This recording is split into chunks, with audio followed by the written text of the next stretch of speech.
Hey everybody, thanks for joining us. So we are on the angel Netoniel. And when we tone it, it sounds very similar to the angel that we did last week, Nathaniel, which would be Nathaniel when it's toned, right? And so, this is one of the things that happens with angels is it's when we think about it from the way that like people think about angels normally, it's this being that's walking around doing this, doing that. But really it's more of a current of energy, an energy with consciousness. And sometimes these close spellings, um, they have a similar vibe, but it's like a different facet. It's like when you look at a stone that's been, polished and worked a little bit, there's all these different facets that make up this beautiful stone. And the same idea can happen with the angel names, is even how we tone them. Sometimes the same name will start to shift or kind of either broaden or fine tune the energy that's coming in. And, again, it's an energy with consciousness. And in Buddhism, this would be associated with an energy associated with enlightenment, right? In the West, we think of it as a being, and that actually makes sense as well because it's energy with consciousness. So it is a being, it is alive, it has consciousness. It's not just energy that's floating around, it's an energy with consciousness, right? So in different traditions, they would refer to it as a person or a being. Like when I traveled with the medicine man, if we were talking about stones or plants or um, whatever it was, we refer to it as a person. That plant person, that stone person. The stone people want this, or we need to gather some stone people for a sweat lodge, or something of that. And again, it's to show that there is a level or degree of consciousness, right? So the idea with Nathaniel was the bringer of gifts. And, we kind of go through and does that mean that I get a UPS package with something that I didn't order and it just shows up and arrives? Maybe in a way a little bit, but it's more about when the upper faculties begin to mix with your lower faculties. There's a merging of the centers above the solar plexus and then below the solar plexus. When these energies mix, we actually start to develop certain abilities or certain cities, which is what it's called in the Hindu tradition. And this just simply means that all of a sudden we start to have these particular qualities or abilities that the average everyday person doesn't have. They're in all of us, but they just haven't been awakened, right? And so that's why Nathaniel is associated with the bringer of gifts, is, based on the practice we did last week, is that we mix the higher and the corresponding lower energy centers. And in doing so, right, we start to develop these abilities. So one good example, the one that I made last week, is with the mixing of the heart and crown, that your ability to communicate with the animal kingdom, which also means with nature and nature spirits, which means you're able to have your words materialize something, and also you're able to receive information from the nature spirits, earth, whatever that might look like to you. You would receive information that is not just tied to your sensory observations, right? And so the idea of communicating with the animal kingdom is more of a reflection of a kind of development rather than, oh, we're doing it for this ability. It's more that when it happens, you you would start to notice your ability to communicate with animals would be more developed. But it also means that when you say a word, it comes into materialization much more than you just talking out loud, right? So we did a practice to help accelerate that. And if you think of the idea of the mixing of the heart and the crown, this is associated with Kutumi. In Buddhism, this is associated with being called Zangapa. And Zangapa is what they say is the next Maitreya. And for them, they're waiting for Maitreya. And Maitreya is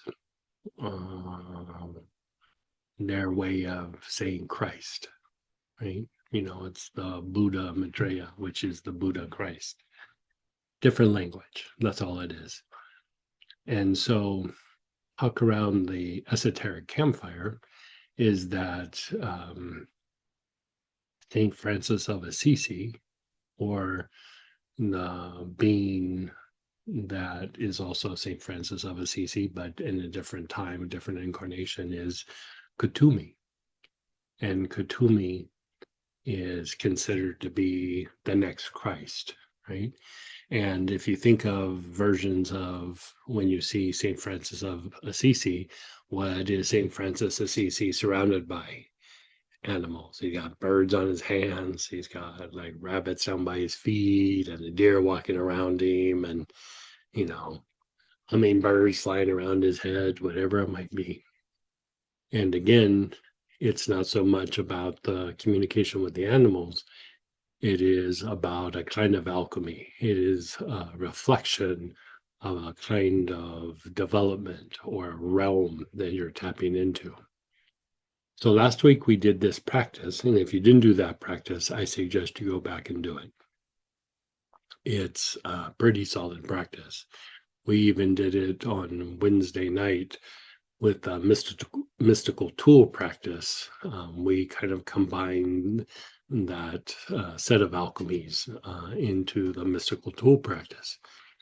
Tonight, we're going to use the angel Netoniel, which is slightly different when you tone it than Nathaniel, which would be Nathaniel, right? And so we're going to do a different set of alchemies. You know, these are not random. These are tied to very inner teachings. This is not something I came up with. This is not me being like, oh, let's experiment with this and that would be amazing or something. You know, these are things that have been handed down for generations. And so first we're going to say the name Netoniel. And again, it means gift of God or bringer of gifts. God has given.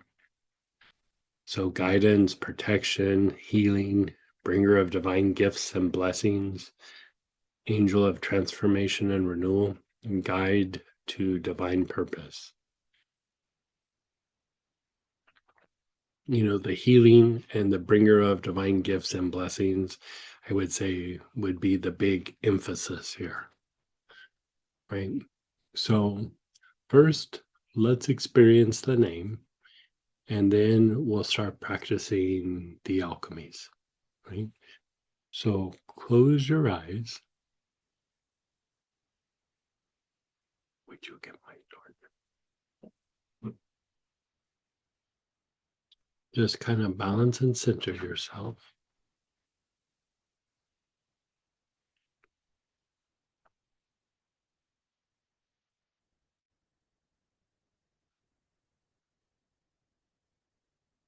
Notice your body.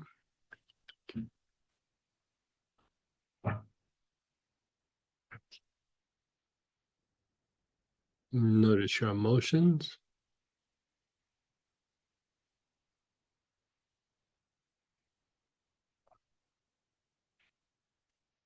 Notice your thoughts.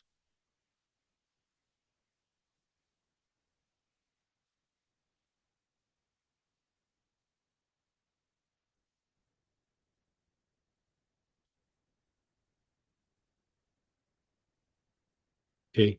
So just hear me say the name. You can keep your awareness on your brain.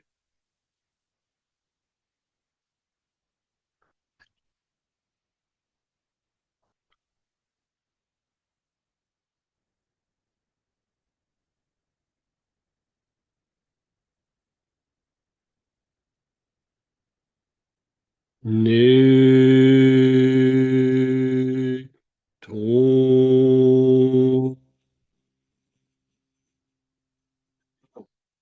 Oh. El.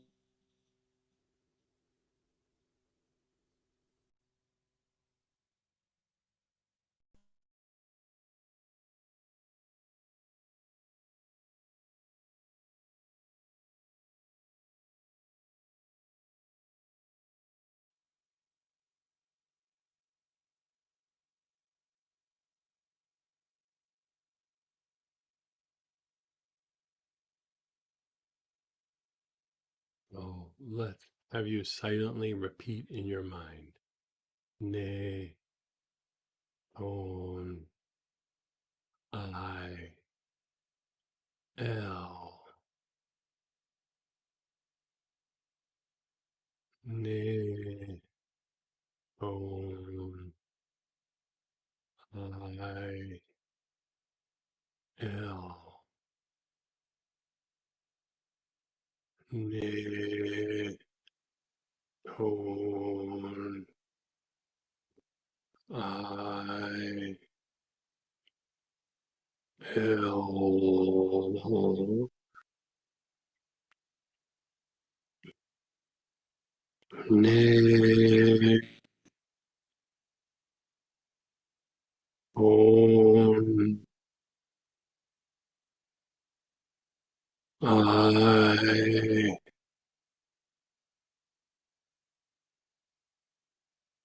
L.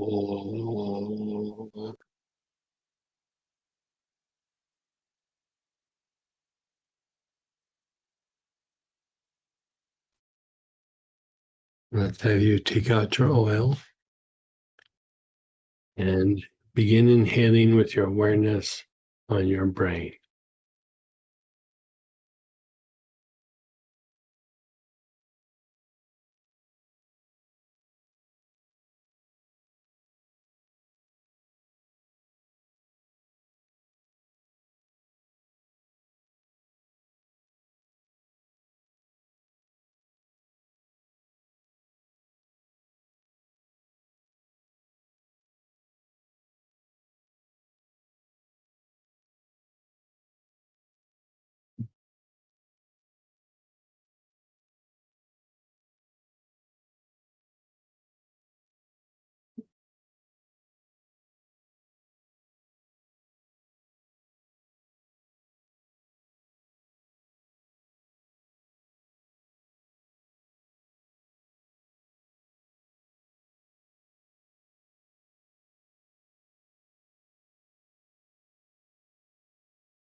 You're inhaling, your awareness is on your brain.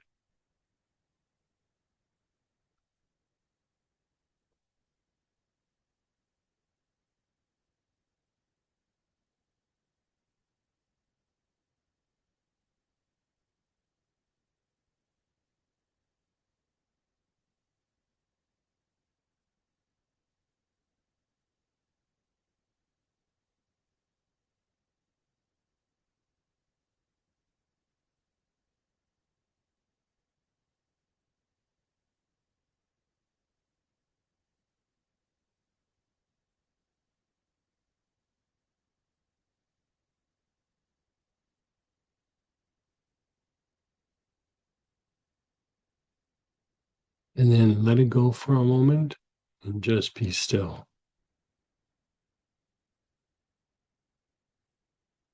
So we're kind of tuning in to that current or stream of energy.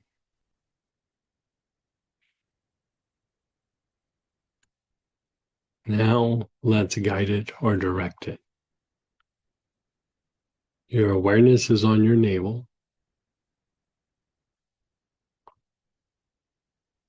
Silently in your mind, ne, ton, I, L. You're taking nice, long, slow, deep breaths. Your awareness is on your navel.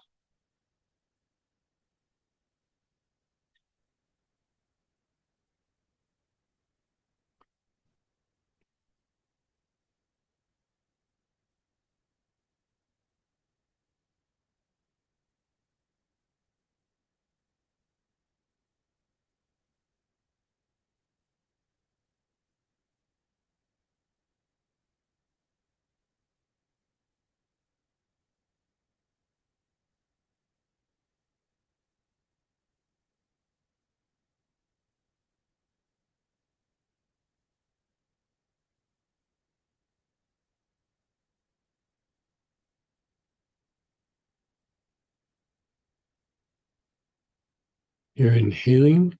Your awareness is on your navel. Move your awareness to the sex chakra, where the sex organs are. Nice, long, slow, deep breaths.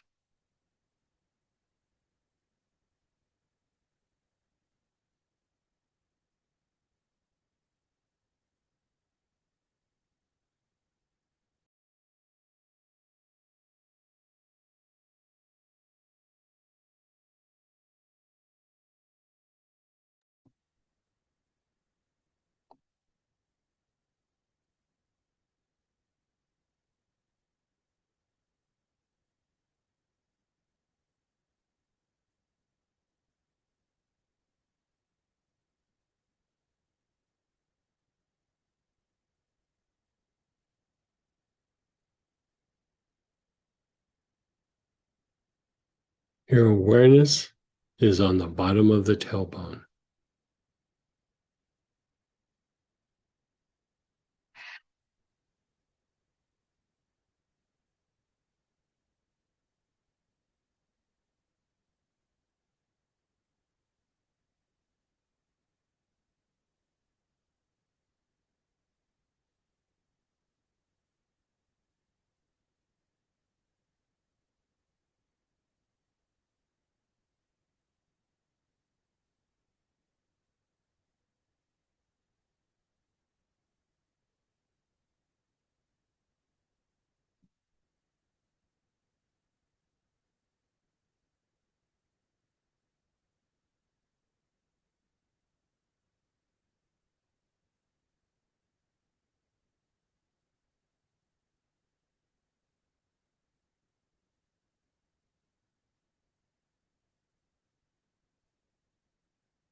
Awareness is on the bottom of the tailbone.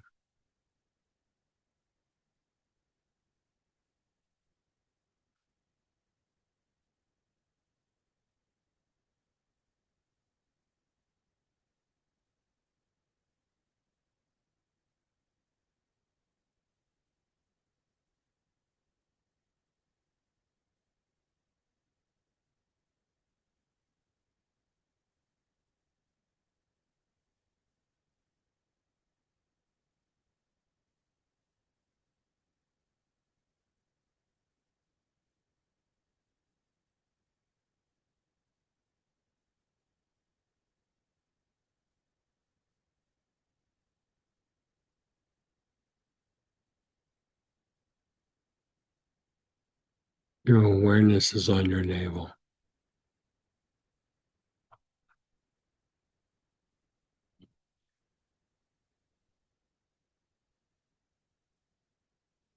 Your awareness is on your navel.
Just be still and let go. Let go of the inhalation.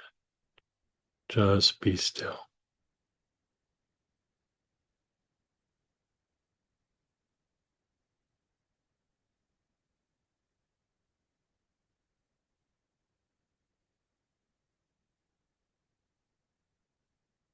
Your awareness is on your brain. Neton, I, L.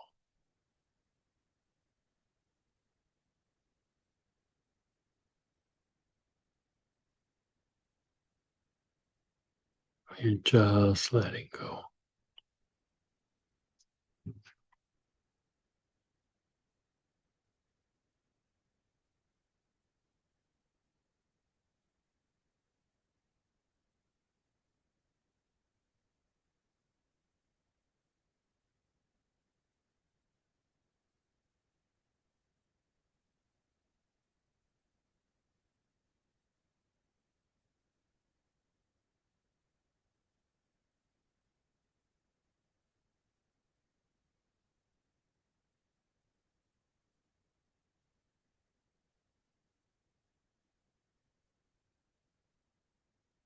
Okay.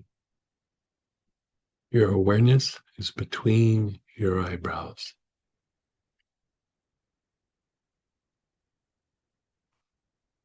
Again, silently in your mind.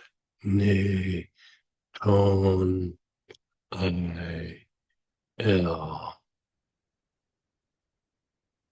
Begin inhaling the oil with your awareness between your eyebrows.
Move your awareness to your throat.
Your awareness is now on the heart, the center of your chest.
Your awareness is on the back heart, that area between your shoulder blades.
Your awareness is back on the ajna, the area between the eyebrows.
And then pause and be still.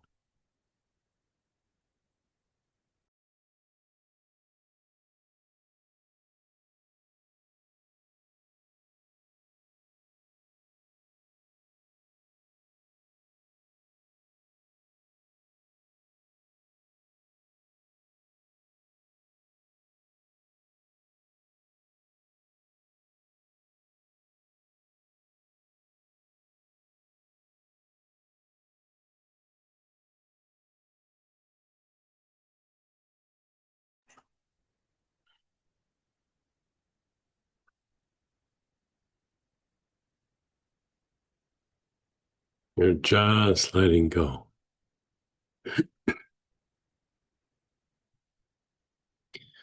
Your awareness is on your brain. Silently in your mind, repeat, ne, ton, I, L.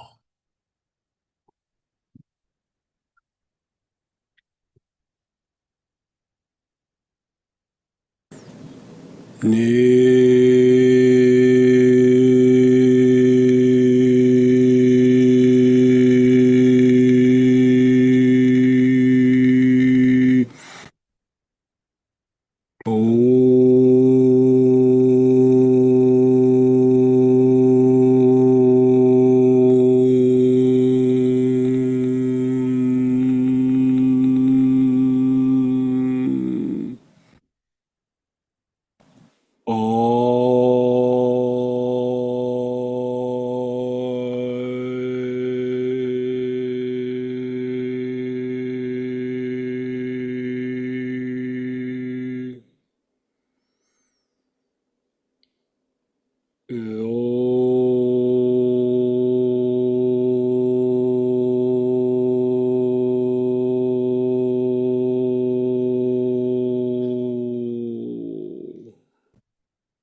Notice how you're starting to feel.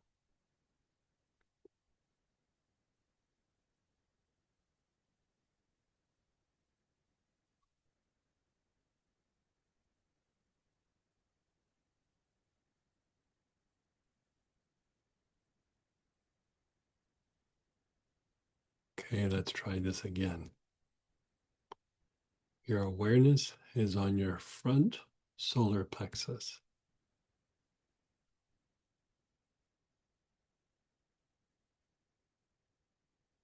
That area below your ribs. And again, in your mind, ne, ton, I, L. Ne, ton, I, L.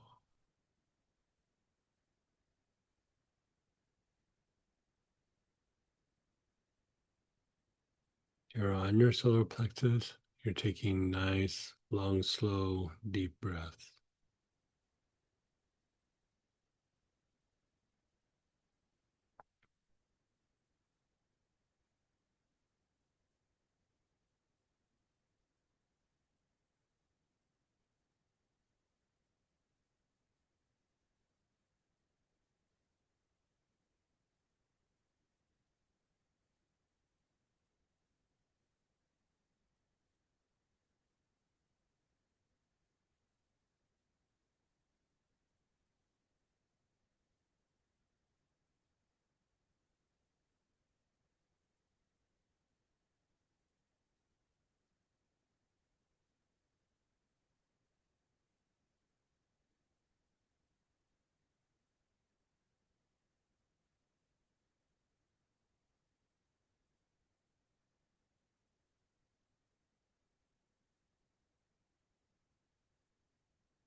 Your awareness is on the back solar plexus, that mid back area, that area below your shoulder blades.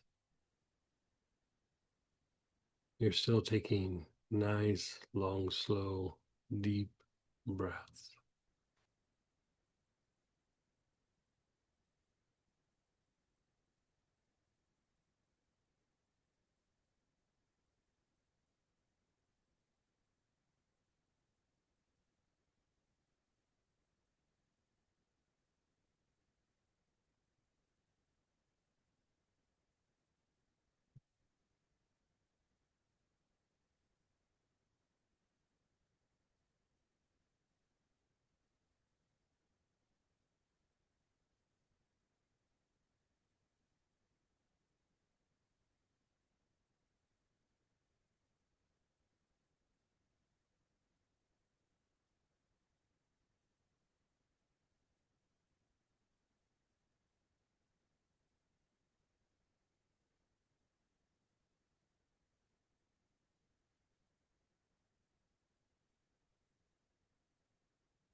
Move your awareness to your navel.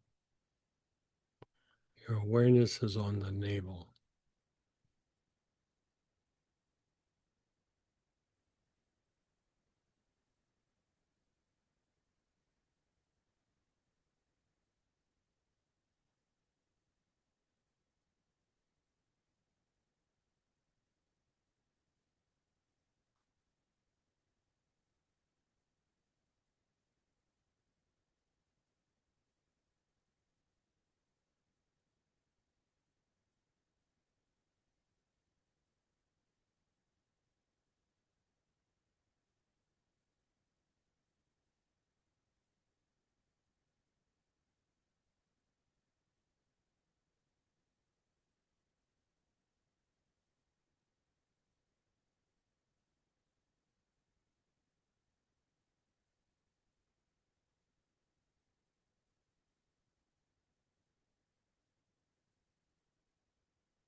Now, again, your awareness is back up on the ajna, that area between your eyebrows.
Your awareness is on the front solar plexus, that area below your ribs.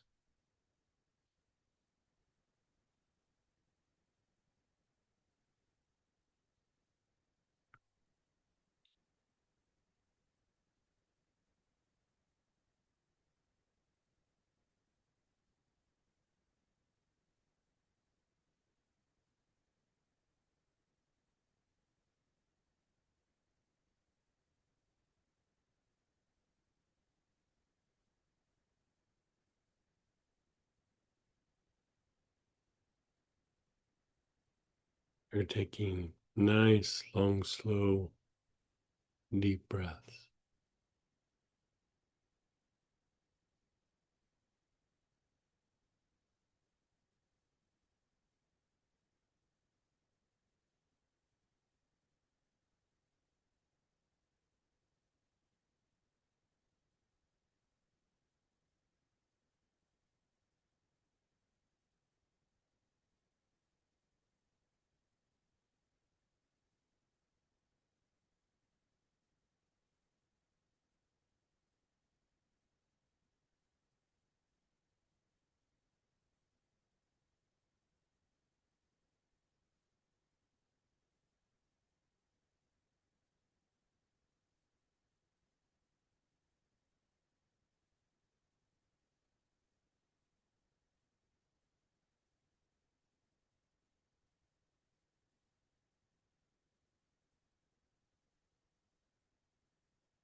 And then just pause and let go. Just let it all go.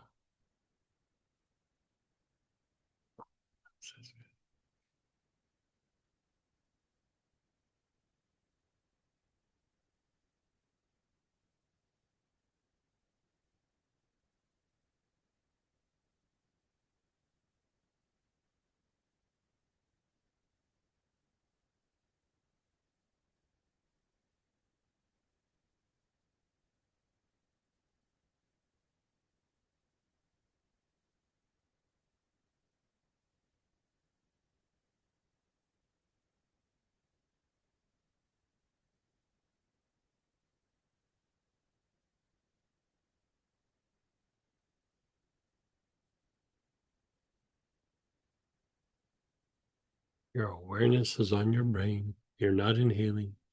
Just have your awareness on your brain.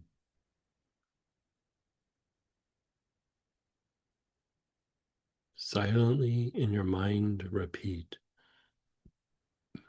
Ne ton I L.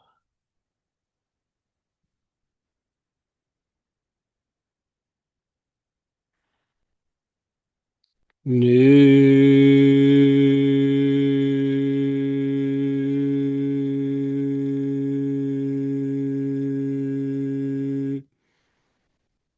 ton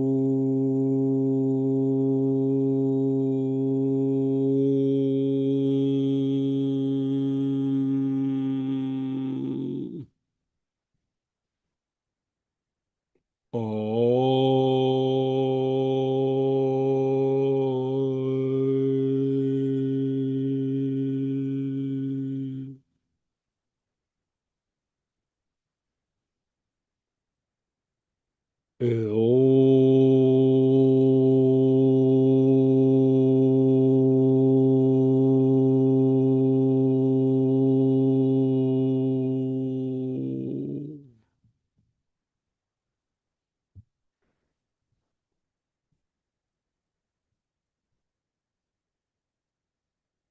Just let go.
Your awareness is between your eyebrows. Silently in your mind, Neton, I-L. You're inhaling the oil with your awareness between the eyebrows.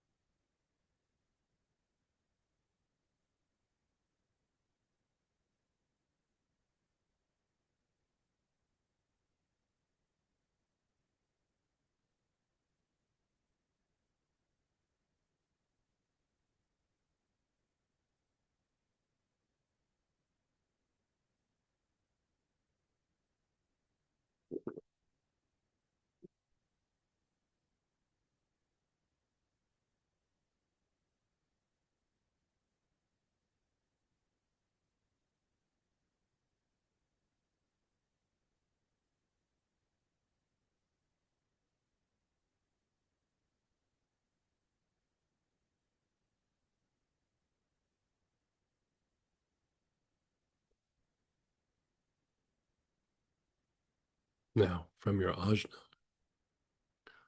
go down to your front solar plexus.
Your awareness is now on the back solar plexus, that mid back area.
Your awareness is between the eyebrows. You're taking nice, long, slow, deep breaths.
And then pause and let go.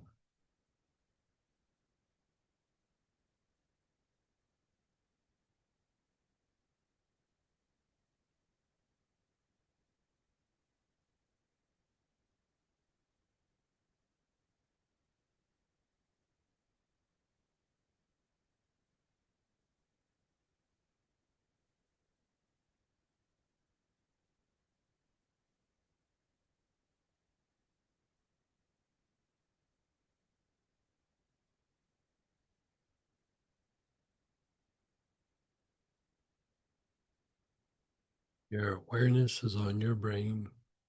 You're not inhaling. Your awareness is simply on your brain.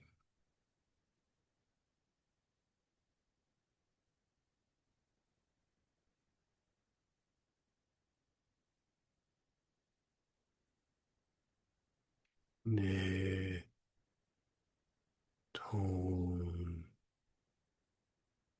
I, L, ne, tone, I, L.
Okay, last one. Your awareness is on your crown, the very top of your head.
Your awareness is between the eyebrows,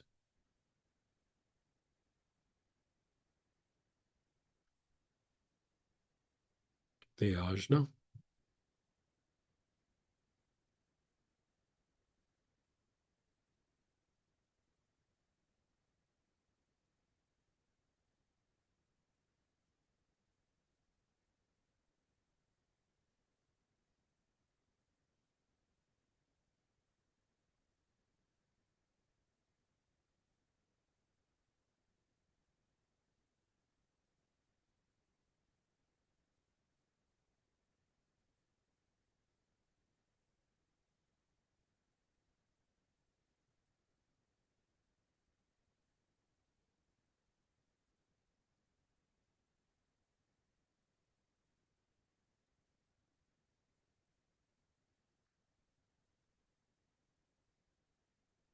Move your awareness to your back head.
Your awareness is back on the crown.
And then just pause and let go.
Your awareness is on your brain. You're not inhaling.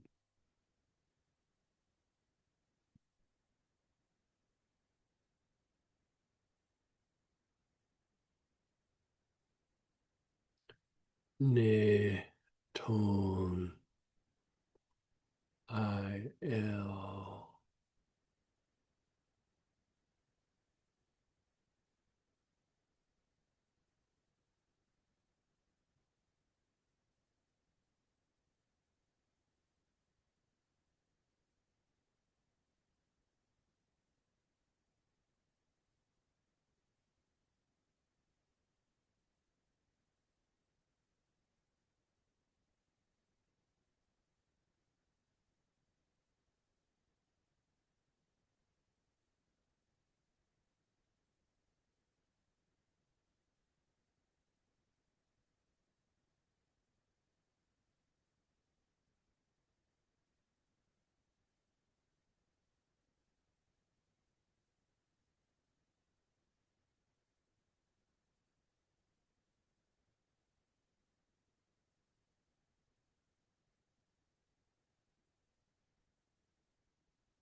Just be still.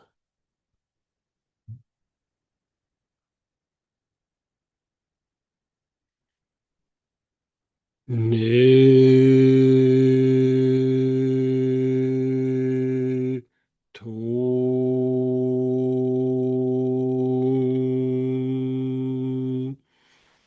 all.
You think you can feel that something is happening to the body, also to the emotions and mind, but it's mostly because of what's happening to the body. There's a current flowing through the body.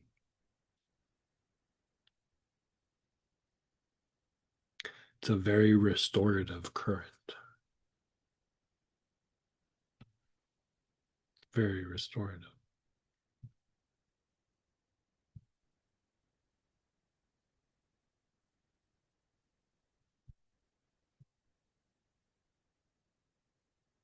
We'll let it be for another minute or two here.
Okay.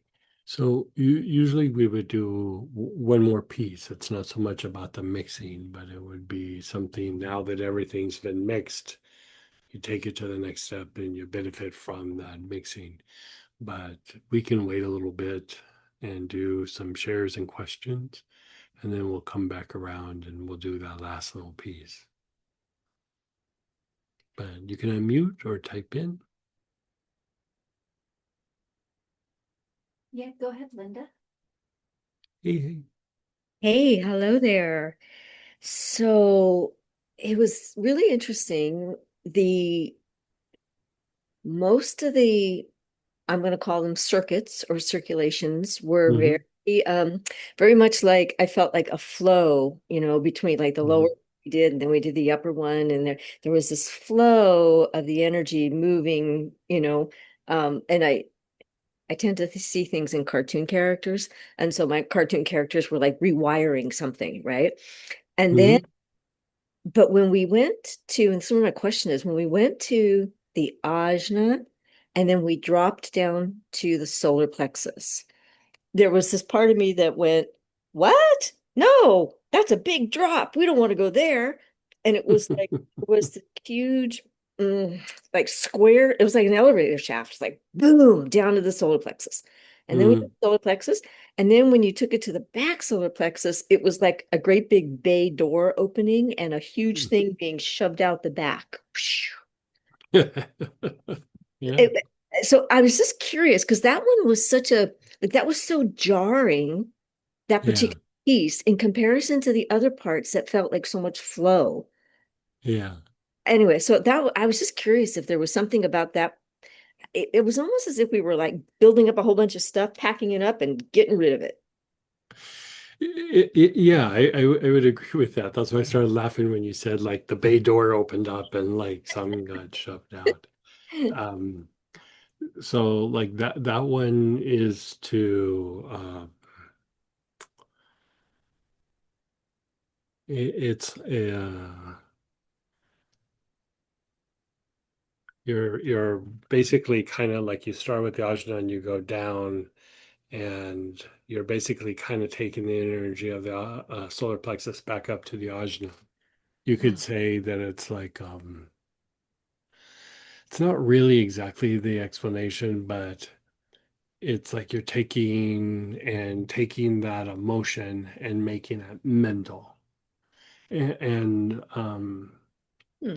the thing with the ajna though is the ajna is, like the abstract thinking, and so it's not really like emotion and mind or emotion and mental. It's more of like the intellectual component and the intuitional component.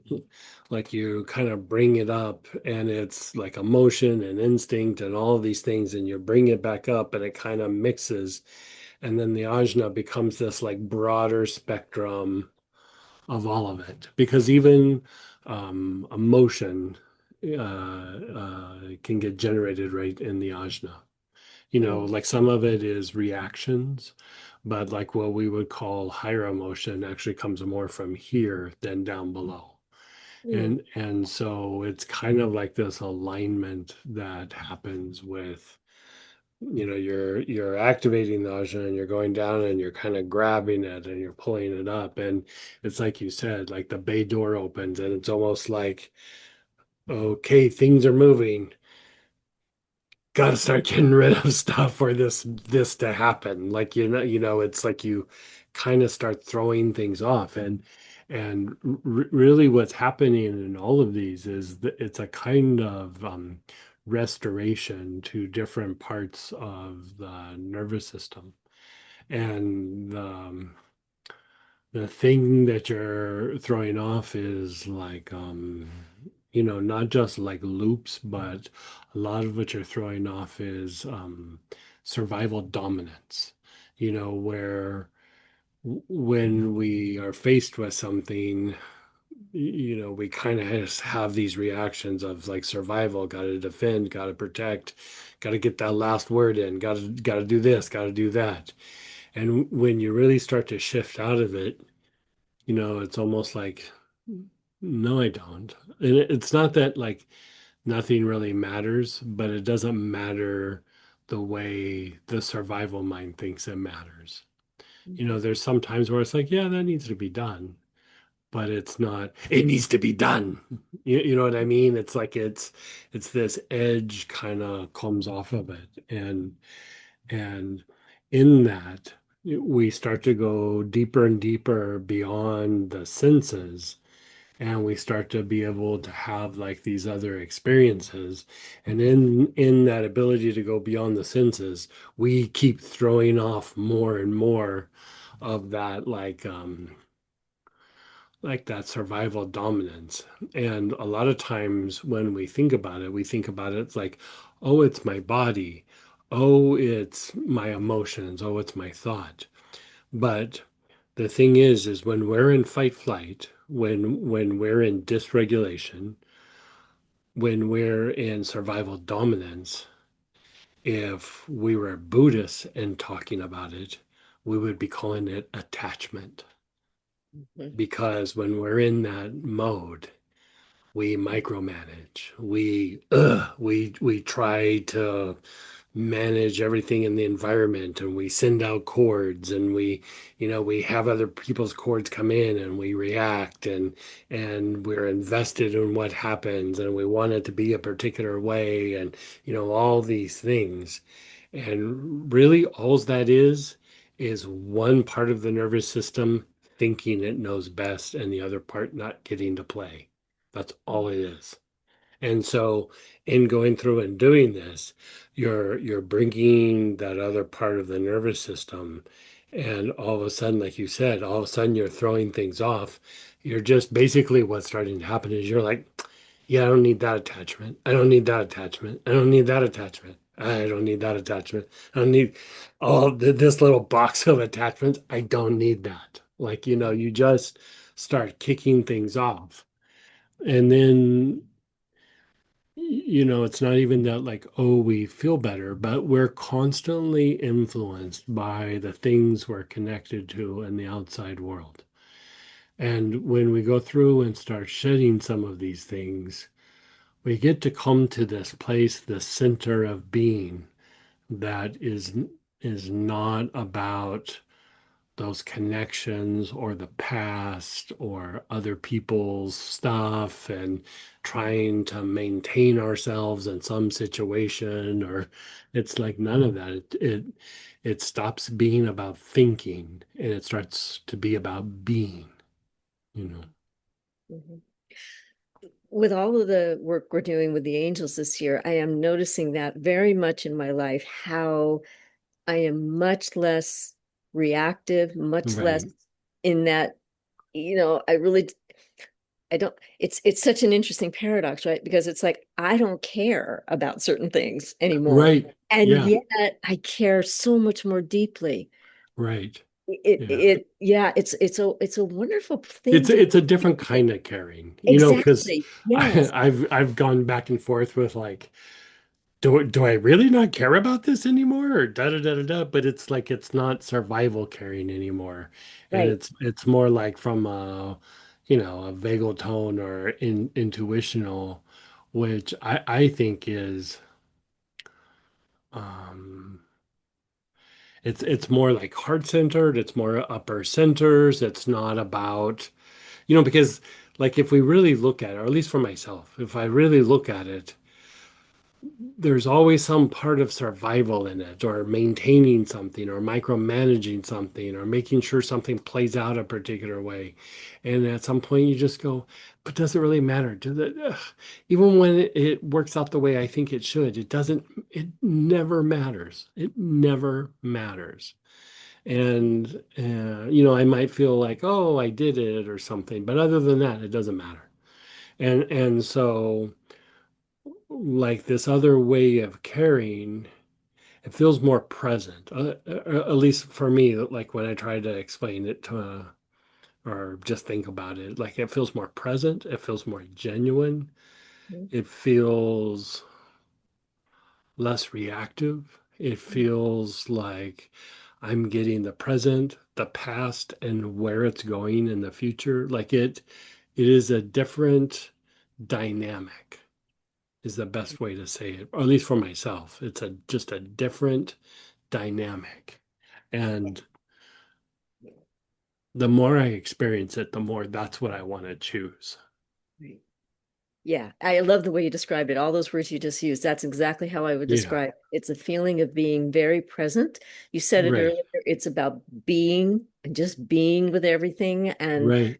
Yeah. and the non-attachment piece, and just real it's the other word that comes to my mind is it makes living much more joyful. Yeah. Yeah, Yeah. that's a great way to say it. Yeah. And like that's the thing about the idea of light. We're talking about like vagal tone versus dysregulation or stress or whatever.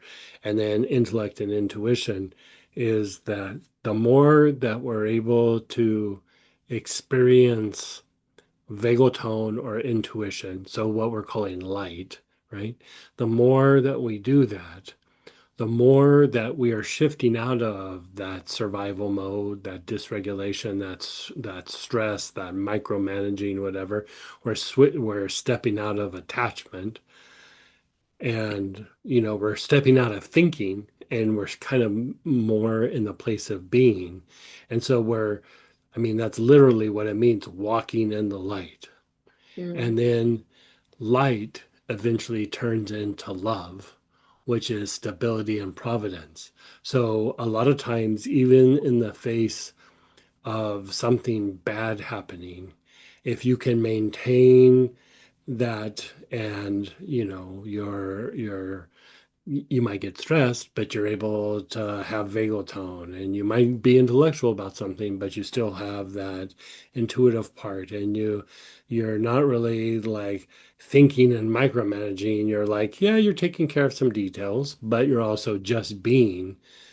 That light eventually manifests as love, and the love is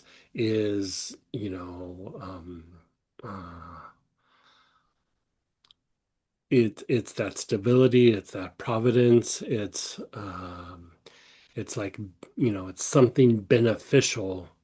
Even though it might start off negative, it eventually turns into the love aspect. Like the light eventually changes whatever it is to something for growth, and something for stability, and something for a bigger picture. And, it turns into something more.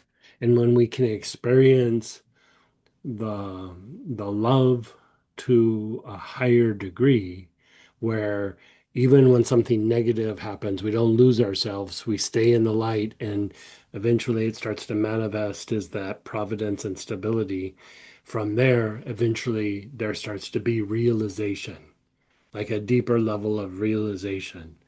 And, realizing is really just like accessing deeper parts of yourself. And the whole idea of like vagal tone and intuition versus, dysregulation and intellect, it's not that one's better than the other. It's just being able to balance the two.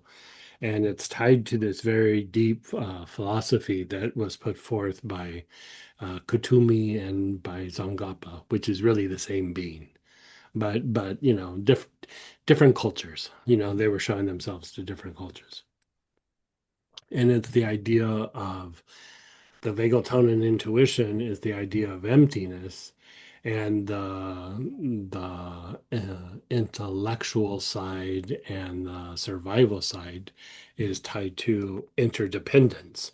And so you have this interdependence, and then you have this emptiness, or this like being a vessel. And really, you can't experience the vessel or the emptiness without the interdependence. It's not like I'm stepping into that and I'm never looking at the stress and the survival anymore. It's like you have this experience and it's like lifting weights. And then you have to go, okay, whoa, that was rough. That was a bad day, or that was a bad situation, or whatever it is. And then, okay, I bring myself to vagal tone, I bring myself to intuition. And in doing that, you go deeper into the emptiness. You go deeper into that area where you experience the soul. And you're going, oh, that's amazing. I never want to leave here. But then life happens and it goes, ugh, I got to go back in and I got to do this weird stuff out at the store and with these people. And this person did this thing. And then, either in the middle of it or afterwards, you go, okay, but I come back to vagal tone and I come back to intuition and I come back to that middle ground, that middle path. And in doing so, I go deeper into the emptiness. I go deeper into that realm or that space where I experience myself, where I experience the soul, where I experience the divine. And so the more that we do that, the more we begin to experience love, like divine love.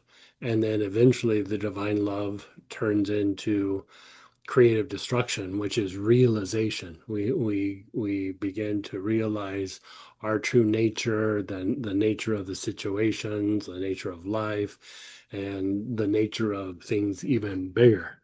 And it really all starts with doing the dance of vagal tone and doing the dance with intellect and intuition.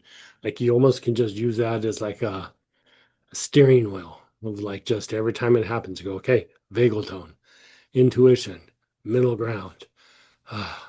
And every time you do that, there is evolution. Every time. I mean, that is actually evolution.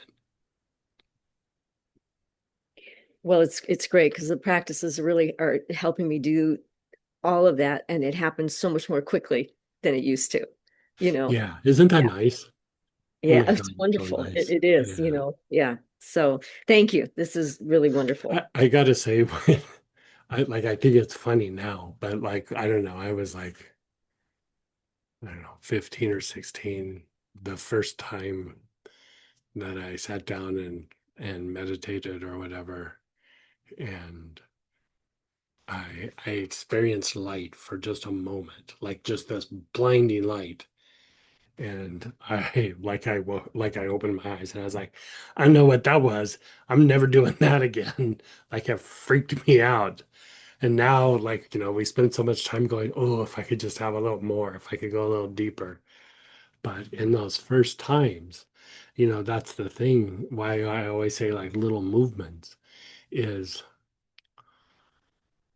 the nature of that interconnectedness and the nature of that survival is it doesn't just like, oh, I'm going to relax that and I'm done. Its nature is defensiveness and protectiveness and security and everything. And so if you keep going, okay, relax, relax, relax, relax, just hey, easy, relax.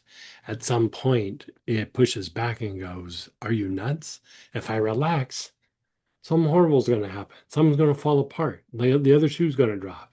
So you kind of have to like, okay, relax. Okay, and then step away. And then relax. Like, so that thing about always doing little movements is the nervous system can only handle so much. And then you let it acclimate and then it can go deeper.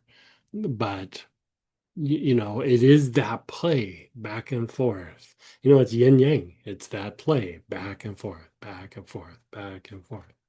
And in that, as much as we get to this peaceful place and then we go into the stress stuff, as much as that can be a little jarring or a little bit upsetting,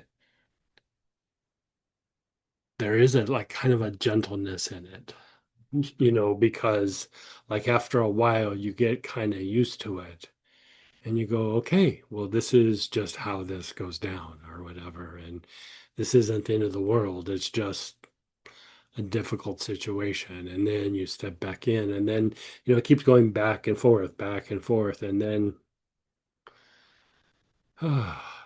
you know, it's just a lot of little movements. And before you know it, you're just in this place that's very, very different than where you started. And I think about like, you know, young Greg going, I'm going to meditate and talk about a freak out. I mean, I freaked out. And, you know, looking back, it wasn't even that big of a experience, but for where I was at the time, it was more than my nervous system could handle. And, you know, I think the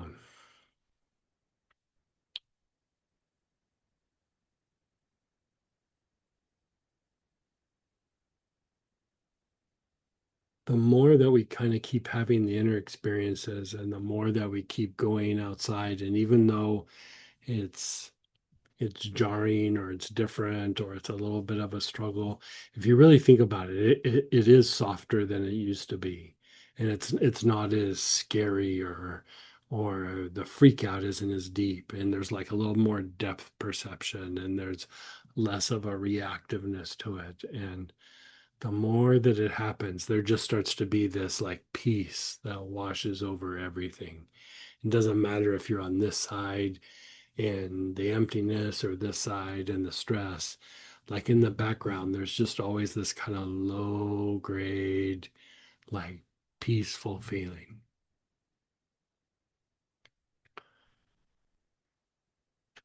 Yeah.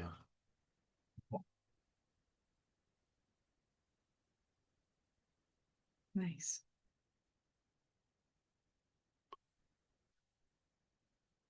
Somebody shared tingling in hands and legs, feeling like sleeping. Yeah. This one, you know, because it's, you know, like that potentially could happen with the thing that we did last week. This week, it's a bit more, it produces a lot more gold in the body, like a lot more gold energy in the body. And that's why the energy is able to flow is things are physicalizing like soul energy or divine light, the white light, whatever you want to call it. It's physicalizing more. And so the body is able to harness it and convert it and use it for like healing in the body. And so that's why it feels like there's this current flowing through you. And what it's doing is it's just like going through your body and starting to turn knobs and go, this one's a little overactivated. This one's a little underactivated. Let's balance them out, synchronize them. Okay, move on. Now what about here? Like play with this knob, flip this switch, synchronize them. Let's move on. And it just starts kind of cleaning house, so to speak. Yeah. So sleepy is a very common side effect. Yeah, they're appreciating that. Yeah, it's a very common side effect. And go ahead, Dan. He did. Um, with what you said, it's kind of like I was thinking, it's all about me, right? It was like it was like I was going No, through, it's all about me. right? Right. But I was going through this kind of like agitation and Mhm. calmness at the same time. So it was kind of just, but with what you're saying, it's kind of like there was a lot of movement going on, but there's also this kind of background of yeah, it's just kind of like um this calmness piece to it. But anyway, it was kind of like I almost had like too Yeah, many cups of coffee kind of thing, like that, yeah, a little yeah, bit like sure. that, but still with a little. This is you're not like crazy, crazy kind of thing, right? So, yeah, Like the thing that I would say, I almost said this when I was talking to Linda. So you know how like when you're in a stressful situation and you're like kind of going along and just like one thing after another, and you're like, I'm getting at my limit. Like, ugh. And then you just like you have your threshold, and then you're like, that's it. I'm going home. I'm taking my ball and going home. I don't want to play anymore. right, uh, like whatever it is, I need to stop, I need to this, or we have like a little bit of an emotional outburst where we go, this needs to be different, or whatever it is, right? So that's what happens in that stress state, that part of fight, flight, and dysregulation and intellect. We can only go so long, and then we hit a threshold and then we go, I just need some time alone. I just need some quiet time. I need to have a glass of wine. I need to go for a drive. I need to, whatever it is. yeah, And really what you're doing is you're like, I have to go and relax. Like I have to go and decompress, have to relax. I have to shut down. I need to not be doing this stressful stuff. I need to step away from the stressful situation because I'm about to blow a gasket or I'm at my threshold. So that is that stressful stuff coming to the extreme, and then you're starting to shift over into the quiet time, into the emptiness or the rest and repair or the more intuitive side when you just go like I can't do days like this anymore. I don't know, but you're doing it in like at night and in quiet time. right, right, As weird as it sounds, the same thing happens with the quiet. Like the same thing happens with the emptiness, and the same thing happens with the peace. You have like peace, and you have like peace, and then you have peace, and then all of a sudden it's like, ugh, I need to survive. I can't just be being all peaceful and wow, having emptiness and uh, like not thinking about these other things. Like, I gotta go do whatever I gotta do because otherwise and really all that's happening is that flow between the action and activity and then the rest and repair or the intellect and the intuition. And like whenever one side becomes polarized, it produces the opposite. right, So when you're super stressed out, I need peace and quiet. You have right, peace and quiet too long, even if it's not like rushing back into something. You'll go, okay, I've had I have a 10-day vacation. It's day 7. I'm ready to get back to work. Like I'm rested. I'm ready to, you know, yeah, it's been so polarized that now you're ready. And so really we want to be able to just keep going. kind of like a pendulum, yeah, just yeah, Yeah. yeah, And it's not weird when either direction happens. It's just mechanics. right, right. Yeah. That's just the nature of things, right? Mhm. There's always going to be something out there that, yeah, Yeah. yeah, You're never going to stay totally in the stress state. At some point, you're going to pop and go into some sort of relaxation mode or meltdown where you sleep or something. yeah, And then when you're in the peace, you can only stay there so long before.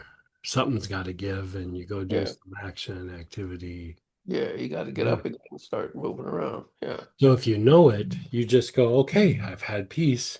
Now let's go embrace and it stops being about the extreme in either one. And then that peace that you start to feel no matter what is because you're recognizing the flow between the two. Yeah. That flow is the balance between those two experiences that then just kind of washes over everything. Right. Yeah. It's kind of like the natural Hmm. soil, if you will, or just the Hmm. medium of everything, how everything goes, or it's all part of it. Yeah. And that is what turns into the love aspect. That's where the nurturing Yeah. part of the Yeah. love is. Then you kind of go back and forth, and then all of a sudden things that started off bad, you go, well, okay, gotta keep my perspective, gotta whatever. And yes, it's upsetting. It's super upsetting. But and then yes, it's peaceful. It's super peaceful. I don't think the phone company takes peaceful for payment. Like I got to work a little bit to be able to pay the phone company and pay for electricity and pay for the car and I still got to do stuff. You know. Right. Right. Okay. Yeah. Cool. Yeah. Thanks, Greg. You're so welcome. Well, even listening to you talk makes me think of like stories of people, when they leave the body and they, go into wherever the other world is, and then it's like amazing and bliss, and then it's like, okay, now it's time to come back Right. into this body again. Right. And even that part of that flow. Yeah. And sometimes that's quite the shock. Mhm. Wait, what did I decide on? No, Hmm. good shares, guys. Thank you. Okay. So, you know, just to review, like, there's the recording of this. So that first piece, you're going from the navel to the sex to the basic back to the navel. Then the second one, you're going from the ajna to the throat to the front heart to the back heart back to the ajna, right? Then the third one, we're going from the solar plexus to the back solar plexus to the navel and then to the ajna and then back to the solar plexus, right? Then we're going from the ajna, the back head, down to the solar plexus, back solar plexus. Oh, I don't think I did back head on that one, Mm-mm. right? So ajna, solar plexus, back to the ajna. Then from there, you're going crown, ajna, back head, back to the crown, right? So what you're doing is you're taking these different energy centers and you're mixing it together. Where last week we took the upper and the corresponding lower and we mixed it. These were taking things from different places and we're mixing it, right? And so the idea being that the energy center, the navel, right? That's part of what it does. In Kabbalistic teachings, they refer to it as beauty, right? And it's because it transforms the energy body. In Buddhism, like you see the medicine Buddha, he has a bowl of medicine that he holds basically in front of the navel, right? Um, Even in that little short meditation that we do where we go back heart, navel, crown, for dysregulation, that still is the navel is considered like a bowl or a little container where something's being held. Now, this area this medicine bowl, this bowl, this center they call beauty, whatever you want to call it, right? Basically plucks energy from different areas of your body and goes, look what I can make. Ugh. Take it from some different areas. Look at what I can make. Ugh. And so what happens is it starts changing or transforming the energy body, and it changes it. First, it starts to go to a deeper level of white, and then eventually it starts to turn it golden. And gold energy, right, is physicalized light. Like it's light that it's been concretized and physicalized, right? And so as that physicalizes, it starts to not just change the aura, it changes your nervous system. It upgrades your nervous system. So you are able to start having deeper experiences. Anytime that gold is starting to happen in your body, the byproduct always is the heart activates to a much greater degree. It's always activating to a greater degree. So, how I was talking about the light eventually turns into love. Like here, we're looking at the mechanics of the light being concretized, turning to gold, like all the different things being plucked and turning to gold, eventually starts to produce an activated heart or a greater potential of experiencing love, right?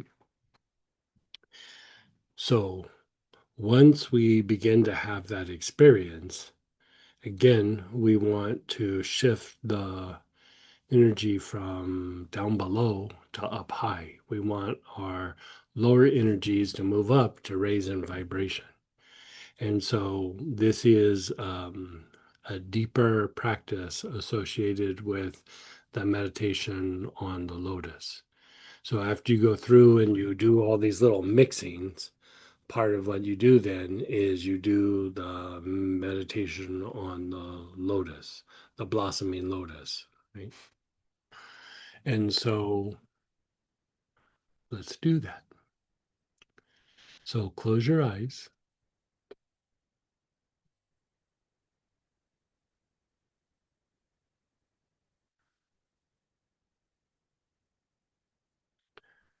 See the bud of a lotus underwater and deep within the mud.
Your awareness is on your feet.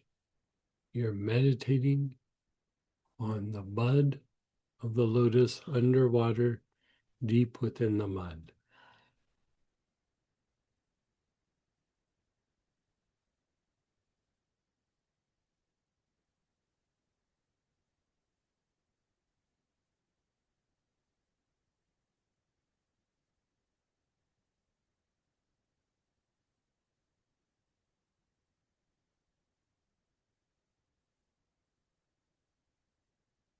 Now, move your awareness to your low back, the backside of your navel.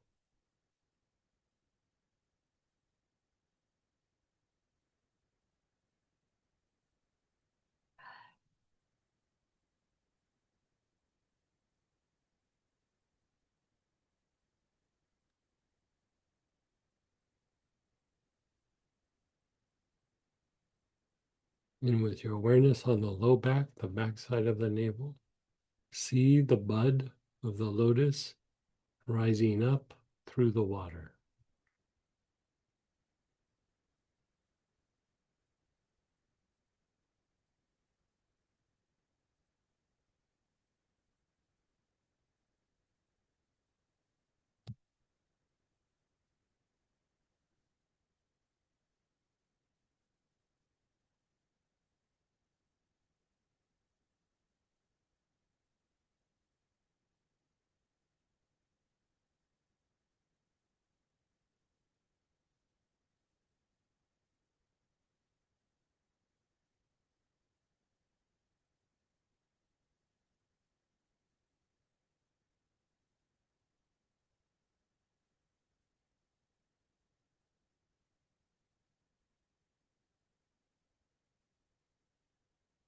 Move your awareness to the back heart, that area between your shoulder blades.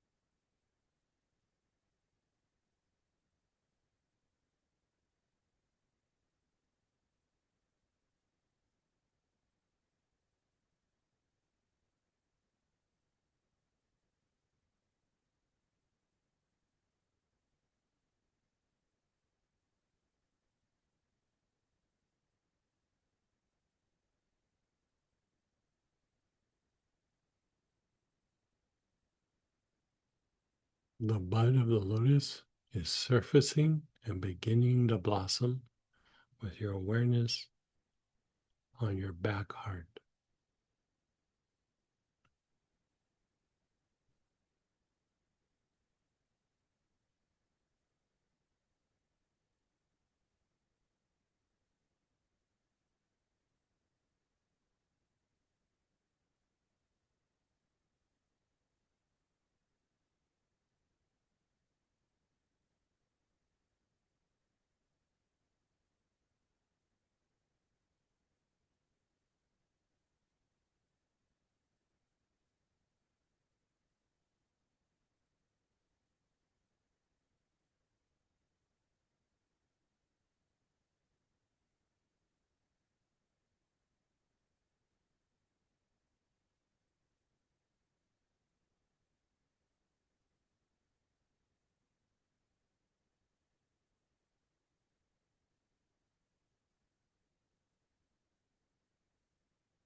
Your awareness is on top of your head.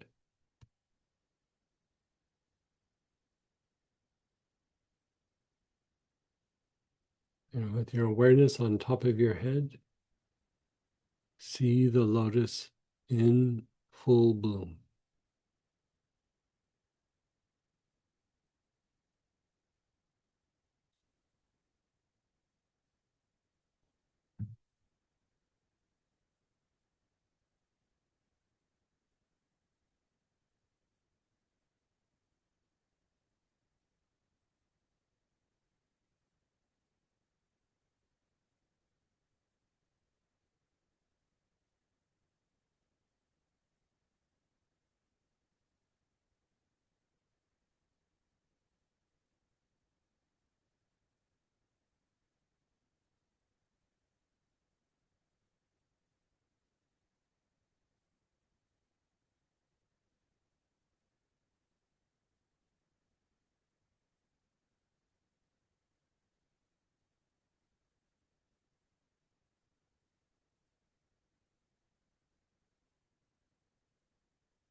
Continue to meditate on the lotus. Just hear my words and let go.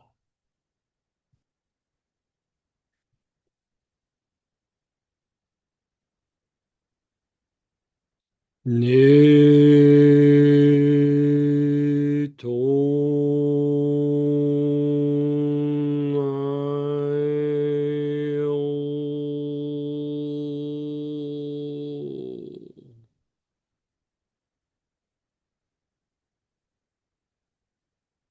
Netoniel.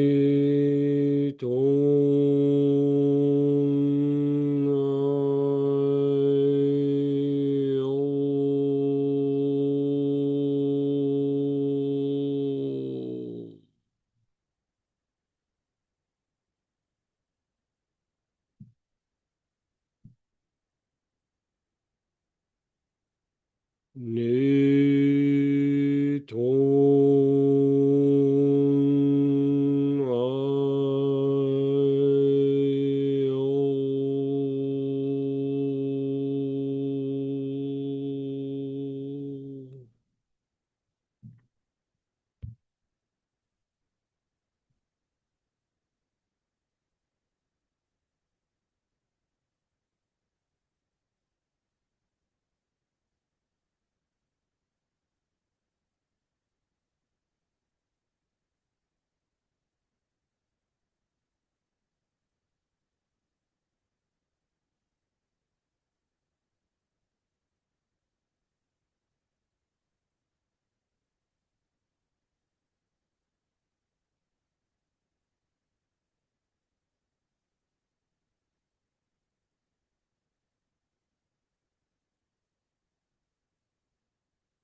You're just letting go.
Silently affirm, I am surrounded by the pure white light.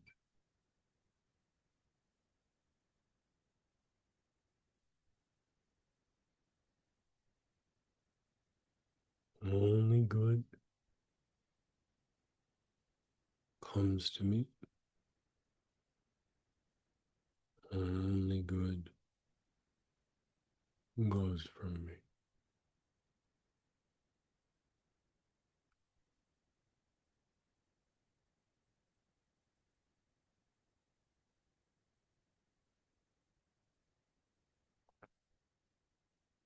How did you guys do? How did you do? How was that? It's beautiful. Didn't want Yeah, I don't want to come back. to. I know that feeling.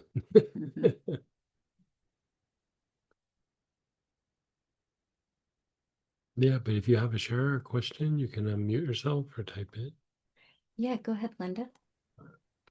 Um, it was beautiful, and this is the first time that the lotus was so gigantic. Like Mm. usually when I do that visualization, it's this pretty little bud and this pretty little stem, and it comes up into this pretty little flower. But this time the flower was gigantic, and Oh God, great for you. the Yeah. stem Nice. was gigantic. I mean, it was Yeah. just it was completely different imagery than I've had before. So that was magnificent. The thing that I would say, I don't know if this is, um, I don't know, but like when I go through and I do like what we did tonight, and then I do the blossoming lotus, and I think this is kind of what you're saying, is that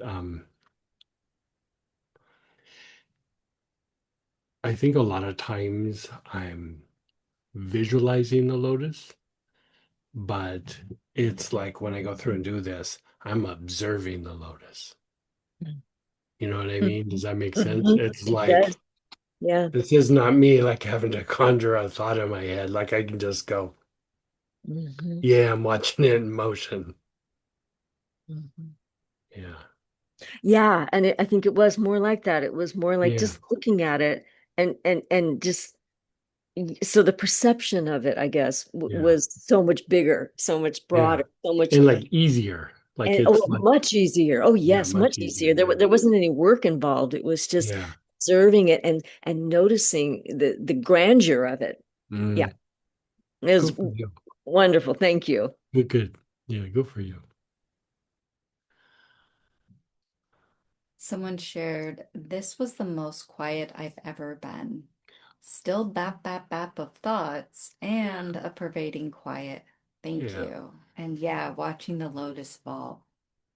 Yeah. Like it's almost like I think you kind of nailed it too, like the bap bap bap of the mind. But like before, it's like bap bap bap bap, where now you're like bap bap bap bap. Like you are able to hold both in the mind and the heart at the same time, and that's what I would call the angel heart. And the reason I call it the angel heart is because you're experiencing those currents of energy along with hmm, those drives of survival. So like the energy's coming in, the drive of survival is there, and you can hold them both in the heart. Or first it's the heart and then the mind. And so if you're already experiencing it in the mind, you're getting this, and like that's happening, which is, yeah, incredibly good. They said holding both at the same time. Yeah. That's it. Yeah. Thank you. Yeah. And it's not even like, it's kind of like what Linda said. It's not like I got to work at this. It just happens. And you're like, oh, look, bap, bap, bap, bap, bap. They're like both there, and you're almost just watching it, not really going, I need to do this or I need to do that, or I should be, it's just happening. And Yeah. go ahead, Dan. Hey, yeah, just real quick. It's interesting that Linda mentioned about the size, because I felt the same thing. The thing was big, was Mhm. really huge kind of thing. I was just this little being there, and this thing was like huge. It was funny that that came up as well. But it's almost like being being in the presence of the lotus, right? As opposed to Mhm. just kind of just watching it, trying to imagine it. It's like I was right there kind of thing. So it was kind of Yeah, very neat, very nice. very If neat. you think about like when we do the different, like the ball of light and the smaller ball of light, then we go the giant lotus below your feet. It's like it works its way up. Yeah, yeah. Yeah, It's interesting you did the thing too with the ball of light right after, because I was just seeing myself in a field of light, and then yeah, you yeah, started saying that too. So it was just yeah. Very nice. all Sounds going like you guys together. had really great experiences tonight. Yeah, really cool. Thanks. And then we have just a couple more minutes. Go ahead, Dennis. Hey, hey.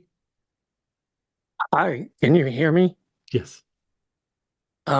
During the lotus meditation, towards the end, I felt a chill down my spine, which I know is really special. I can't Yeah. make it happen. It just Yeah. occurs when it's going to occur. So that's about the highest form of validation I can experience. Yeah, that's very good. Yeah. Thank you. Lot of spiritual energy coming in, like when you feel that. Oh yeah, yeah, Yeah. and I can't make it happen. It just Right. comes when it comes, and Right. just enjoy Yeah, it. Thank you.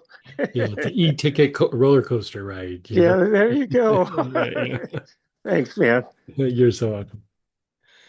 Okay, so we're gonna slide over to the Tuesday night prayer petition blessing, and next week we're doing the angel. I think it's not Noga Hayel. No, Exactly. Noga. You got it. Yeah, and so yeah, also associated with light. I think it's the bringer of light or Mm. something like that. I can't remember. So yeah, so we'll have our session next week, and tomorrow night we do the mystic vibration and the healing session prior, and deeper dive with the oils, and then the weekend we're doing the vital centers, and I think for a lot of you it's a review class. So join us if you can. Definitely doing a vagal tone version of it. So kind of exciting. So. And it's Sam's birthday. Like every year, we let her choose a birthday class, and so that will be her birthday class. Yeah.